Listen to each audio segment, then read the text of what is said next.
Ar y pumed o Dachwedd bydd pobl dros y Deyrnas Unedig yn dathlu noson tân gwyllt. Ac i ddeall pam, mae'n rhaid i ni fynd nôl dros 400 o flynyddoedd yn ôl i'r flwyddyn 1605, pan nath un dyn, Guto Ffowc, gynllwynio i chwythu Senedd Lloegr i'r llawr a lladd y brenin gyda ffrwydrad anferth.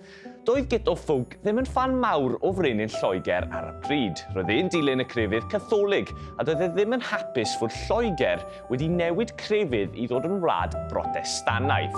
Felly, fe nath e a'i ddilynwyr rhoi 36 o gasgeni bowdr gwn mewn seler o dan y Senedd yn Llundain mwyn creu ffrwydrad anferth. Ond nath Guto byth llwyddo.